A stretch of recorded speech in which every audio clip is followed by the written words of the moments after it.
Oi pessoal, nessa videoaula de hoje a gente vai dar continuidade então ao tópico de energia solar e hoje nós estamos interessados em modelar a célula fotovoltaica, mais especificamente em obter os modelos matemáticos que representam o circuito equivalente ideal e o circuito equivalente real da célula fotovoltaica, no sentido de a gente obter as características de corrente de tensão desse dispositivo para que a gente saiba finalmente como calcular a potência de saída de uma célula, de um módulo ou de um gerador fotovoltaico, né?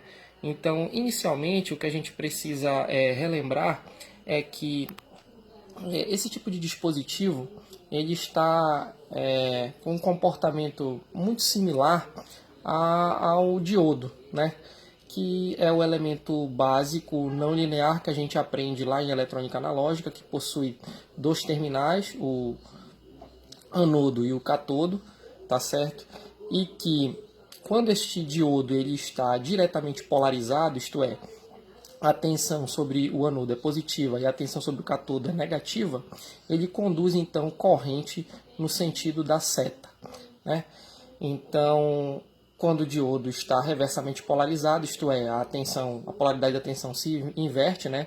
E aí a gente tem no terminal do catodo uma tensão positiva, um potencial positivo, e no terminal do anodo um potencial negativo. Então o fluxo da corrente é no sentido contrário ao sentido da seta, disse então que a junção PN, ou que o diodo está reversamente polarizado. E a característica corrente e tensão do diodo ela é exatamente essa. Para pequenos valores de tensão, não há fluxo de corrente então no dispositivo. E a partir de um determinado valor que a gente estudou na aula anterior, que a gente define como barreira de potencial, né, que para diodos de silício esse valor vale em torno de 0,7 volts, a partir desse valor, então, a corrente ela cresce não linearmente com a tensão. Tá? Quando a junção PN está diretamente polarizada, a operação do dispositivo então ela é nesse primeiro quadrante. E aqui no terceiro quadrante a gente tem a operação da junção PN quando ela está reversamente polarizada. Para uma determinada faixa de valores de tensão não há condução de corrente, certo? E a partir de um valor denominado tensão de joelho, ou ainda tensão de ruptura, a ruptura da junção PN, e aí o diodo então ele passa a conduzir corrente. Isso é especialmente desejado, por exemplo, em diodos do tipo Zener, que essa característica é bem explorada, mas que não será o escopo dessa videoaula no momento. Tá? Então, vamos começar a estudar a junção PN, ou mais especificamente a célula fotovoltaica, qual é o comportamento dela, por exemplo, no escuro, quando não há iluminação pela energia solar. A célula fotovoltaica, então, ela se comportaria como um diodo no escuro, alimentando uma carga, que, por exemplo, poderia ser uma bateria, tá? E que a corrente fluiria, então, no sentido da seta, a junção PN estaria diretamente polarizada e a corrente viria da bateria para o diodo. Então, para um determinado valor de tensão, não há condução de corrente. A partir de um determinado valor de tensão, a corrente cresceria então linearmente com a tensão. Se a célula fotovoltaica estiver pouco iluminada, o que acontece? O sentido da corrente, então, ele se inverte, né?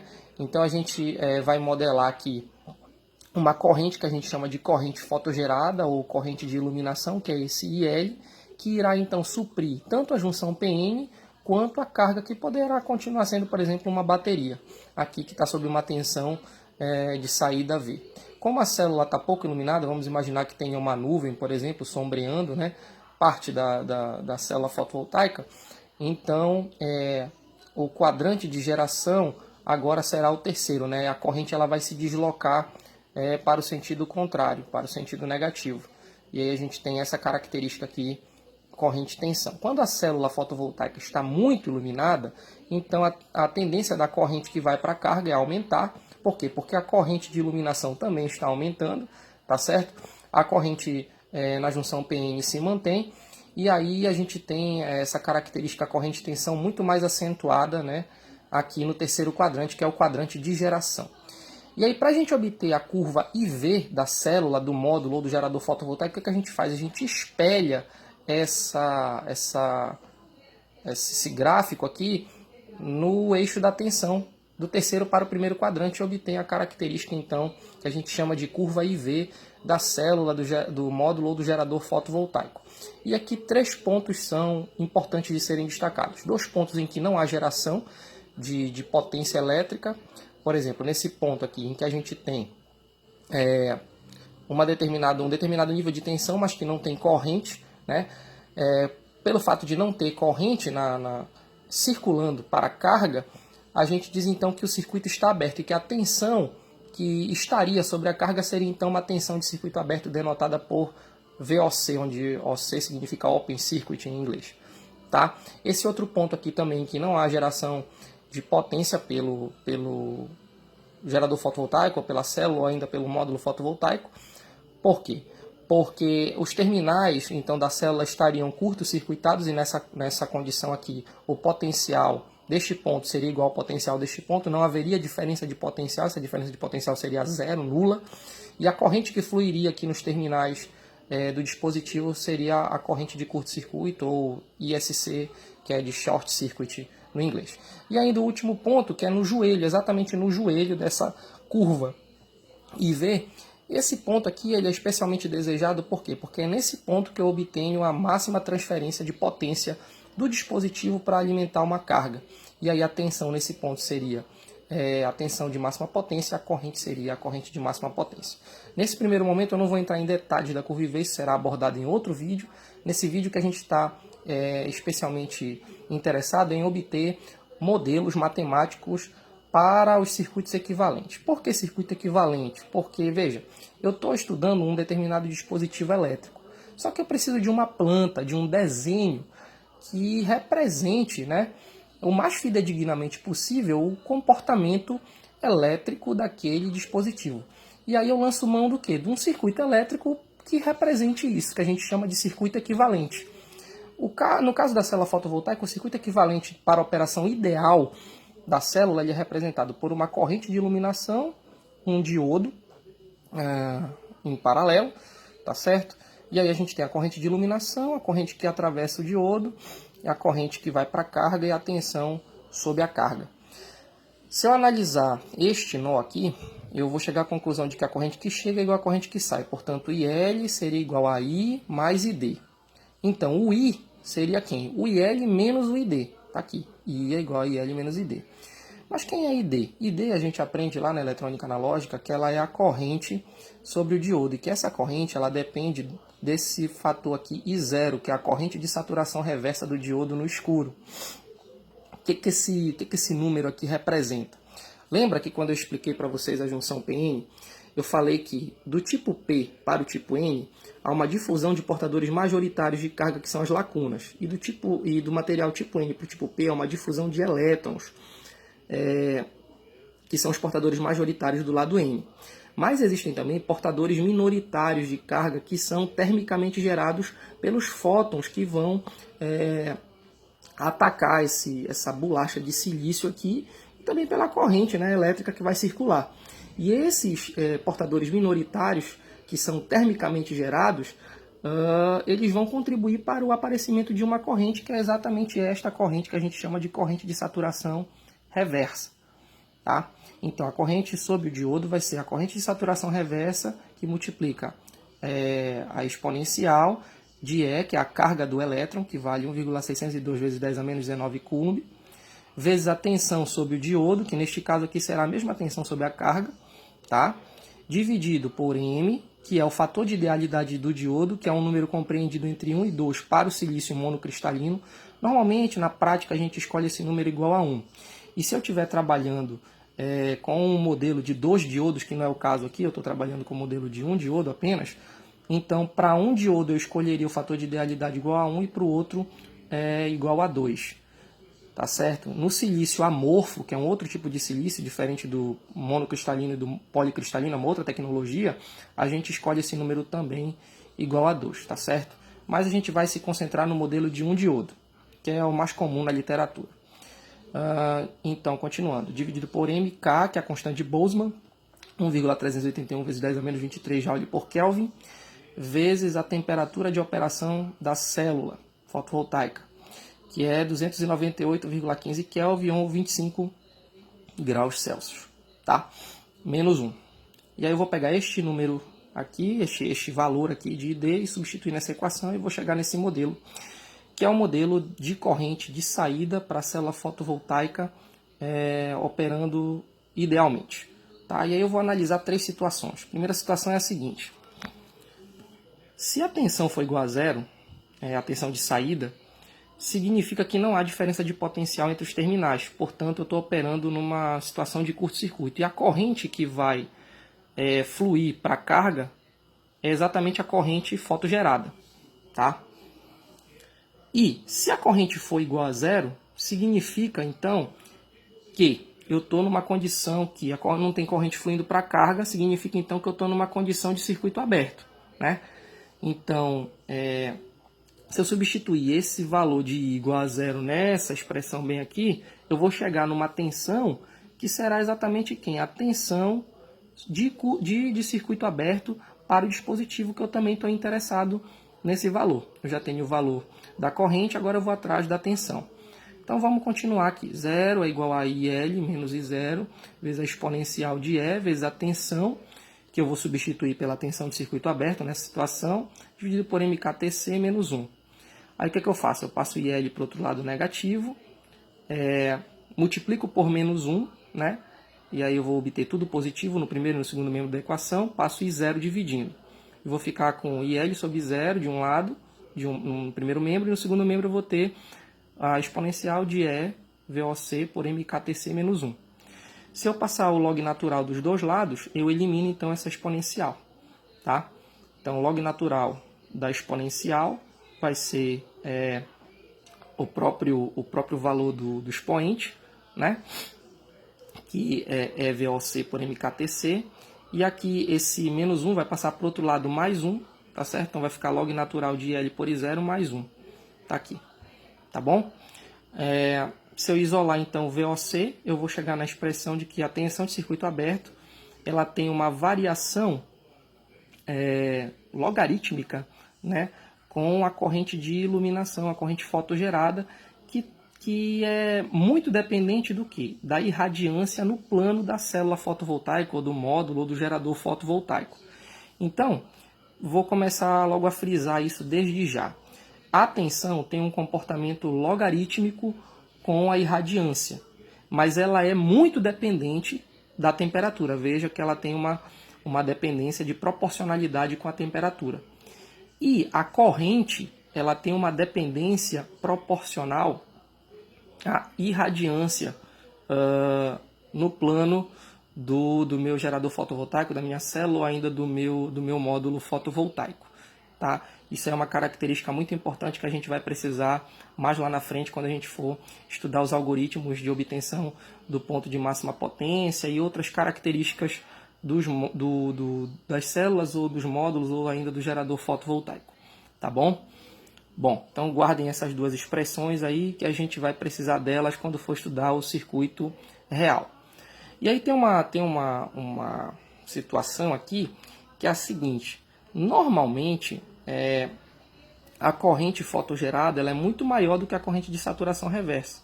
Tá? E aí essa expressão, então, ela pode ser reduzida a essa outra expressãozinha aqui. Tá? Mas, via de regra, a gente usa essa daqui que ela é mais completa. Tá bom? Isso para o caso ideal. Vamos agora passar para o caso real. Bom, no caso real, o que a gente tem de diferente? Vamos tentar entender aqui o que a gente tem de diferente no caso real.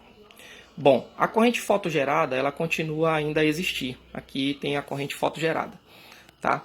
A corrente que vai para a carga também continua a existir. A gente continua tendo a tensão aplicada sobre a carga. Aqui continua o diodo e a corrente sobre o diodo e a tensão sobre o diodo. Mas aparecem alguns elementos novos aí, que são duas resistências. Uma resistência série, que vai emular as perdas ômicas do material, né, das metalizações do contato metal-semicondutor. e uma outra resistência shunt ou paralelo que procede das correntes parasíticas entre as partes superior e inferior da célula fotovoltaica pela borda, sobretudo, né, e do interior do material por irregularidades ou impurezas. Então essas duas resistências aqui elas vão emular características físicas, né, do dispositivo real, mas que estão sendo agora passadas para um modelo de circuito elétrico equivalente que vai representar isso daí, tá bom? Então, se eu estou interessado em obter um modelo de corrente para esse circuito equivalente real, o que eu faço? Eu aplico novamente a lei de Kirchhoff das correntes neste nó bem aqui, percebendo que a corrente fotogerada então ela vai ser a soma das correntes que vão para o diodo, a corrente que vai circular pela resistência em paralelo e a corrente que vai para a carga, que vai atravessar a resistência série. Ou ainda, se eu isolar a corrente da carga, né, ela vai ser igual à corrente fotogerada menos a corrente do diodo. E agora aparece um outro termo aqui, que é essa corrente shunt, né, a corrente em paralelo, que representa as correntes de fuga na nossa célula fotovoltaica. Tá bom? Então, a corrente que vai para a carga é a corrente fotogerada menos a corrente do diodo, que é aquela expressão que a gente obteve para o circuito equivalente ideal, tá bom? Menos esse V mais IRS dividido por RP. Bom, como é que eu obtive isso daqui? Primeiro eu tenho que achar uma expressão para o cálculo de RP. Aí o que eu faço? Eu giro essa malha aqui no sentido horário, por exemplo, tá? E a soma dessas tensões aqui, lei de Kirchhoff das tensões, né? A soma de todas as tensões tem que ser igual a zero. Então vamos lá. Vale sempre o sinal na entrada do dispositivo. Então vai ser menos RPIP, por quê? Porque a corrente está no sentido contrário ao giro da malha, tá? Mais RSI, também aqui, ó. Menos RPIP mais RSI, mais, que é o sinal de entrada aqui, V é igual a zero, certo? Como eu estou interessado em RP, então o que eu faço? Eu vou jogar V para o outro lado, vai ficar menos V, tá ok? E esse RSI vai para o outro lado como menos RSI. Mas como tem um menos aqui no início aqui dessa expressão RPIP, então vou multiplicar todo mundo por menos 1, vai ficar tudo positivo. E o RP vai passar a dividir, então vai ficar IP igual a V mais IRS dividido por RP. Aí eu vou pegar este IP, substituir aqui dentro e vou chegar nessa expressãozinha bem aqui, tá bom? Beleza. Aí vai ficar faltando só substituir a tensão, a queda de tensão em cima do diodo. Bom, a queda de tensão em cima do diodo é bem fácil de obter, eu posso obter pela própria lei de Ohm. De que forma? Eu sei que a corrente que atravessa esse resistor aqui é IRS, então vai ser VD menos V, tá aqui ó, VD menos V é igual a IRS. Como eu estou interessado no VD, então eu isolo o VD na equação, vai ficar VD igual a V mais IRS. E jogo aqui dentro, aí eu vou chegar numa expressão que ela vai ser só em função da tensão que está sob a carga, da corrente sob a carga, tá certo? Da corrente fotogerada, da corrente de saturação reversa, da carga do elétron, né? Do fator de idealidade do diodo, que normalmente é 1, da constante de Boltzmann, da temperatura de operação de célula, que são constantes, tá?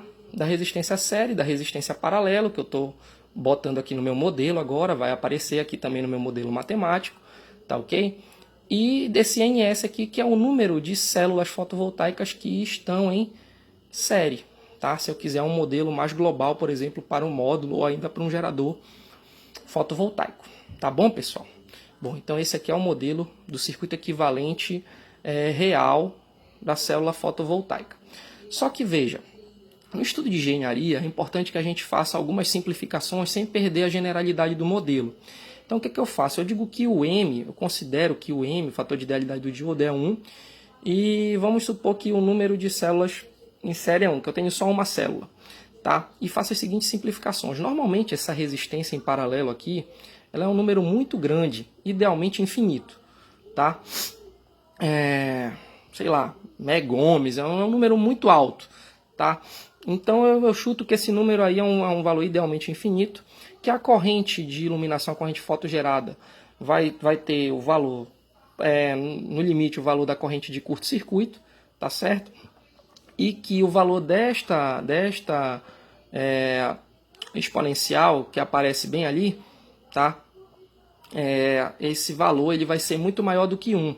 Por quê? Porque a tensão térmica ela tem um valor muito baixo, algo em torno de 26 milivolts. Então a tendência é que essa exponencial aqui tenha um valor muito grande por conta também das tensões das correntes e da resistência série.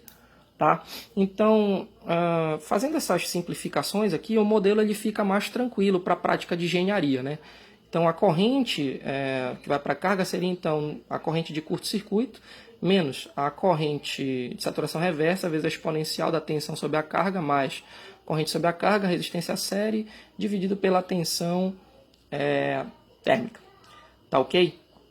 E ainda, se eu quiser saber o valor deste zero agora para este novo modelo, o que eu faço? Eu considero que a tensão V é a tensão de a tensão de circuito aberto no limite, tá? E que a minha corrente para essa situação de circuito aberto, a corrente vai para a carga é zero, né?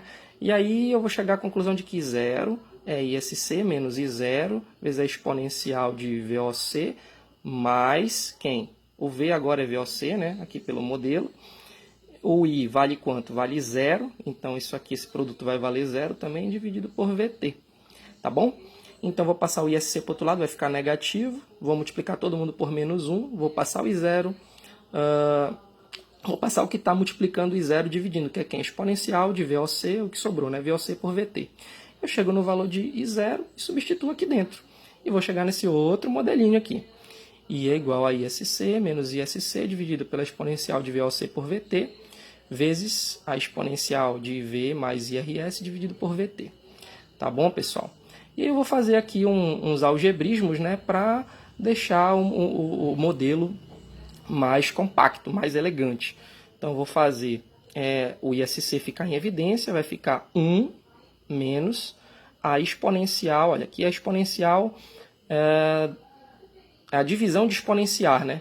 Então o que eu faço? Eu conservo a base, que é a exponencial, e subtraio os expoentes. Então vai ficar esse aqui menos esse. Como o denominador é o mesmo, então vai ficar VT, aqui vai ficar V mais IRS, tá aqui V mais IRS, menos o VOC, tá aqui o menos o VOC. Aí eu chego no modelo de corrente para o circuito equivalente real para a prática de engenharia. Só que olha que interessante, esse modelo aí, ele aparece corrente dos dois lados. Quando isso acontece, a gente diz que a gente está diante de uma equação transcendental. E esta equação aqui ela não tem solução analítica.